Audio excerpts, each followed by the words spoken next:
মোৰ ছাত্ৰ-ছাত্ৰীসকল তোমালোকলৈ নতুন এটি ভিডিঅ' লৈ আহিছোঁ। অসম জাতীয় বিদ্যালয়ৰ দ্বিতীয় শ্ৰেণীৰ ক্ৰমান্বয়ে এটিকৈ পাঠ তোমালোকলৈ আগবঢ়াম। তোমালোকে মোৰ ভিডিঅ'সমূহ চাই যাবা। আজি নতুন এটা বিষয় লৈ আহিছোঁ। ইতিমধ্যে কেইবাটাও বিষয় তোমালোকক ভিডিঅ' দি আছোঁ। তোমালোকে মোৰ ভিডিঅ'সমূহ চাবলৈ পাহৰি নাযাবা। মোৰ চেনেলটো যদি তোমালোকক সহায় সহযোগ কৰে, মোৰ চেনেলটো ছাবস্ক্ৰাইব কৰি ল'বা। আহাচোন আমি আজি কোনটো পাঠ আলোচনা কৰিম তাকে চাওঁ। চোৱাচোন, এই পাঠটি তোমালোকে নিশ্চয় দেখিছা। 10 নম্বৰৰ পাঠটি হয় বামুণী আৰু নেউল।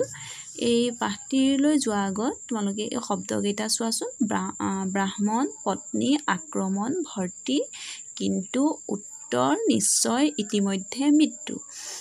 এইকেইটা হ'ল যুক্তাক্ষৰ থকা এটি শব্দ। তোমালোকে মন কৰিছানে? এই যুক্তাক্ষৰকেইটা তোমালোকে জানিব লাগিব, তেতিয়া তোমালোকৰ শব্দসমূহ পঢ়াত সুবিধা হ'ব।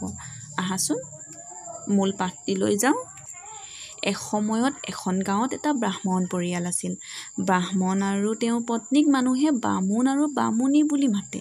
তেওঁলোকৰ আকৌ এটি ল'ৰা সন্তানো আছিলে। ল'ৰাটি আকৌ একে পানীকেঁচুৱা, একদম সৰু, জন্ম হোৱা বেছি দিন হোৱা নাই।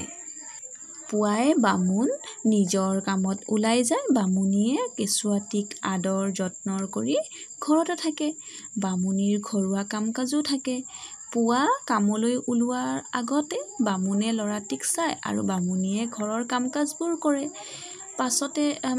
তাৰ পাছতে এদিন কি হ'ল, বামুণ ঘৰৰ পৰা কাহিনী পোৱাতে একদম সোনকালে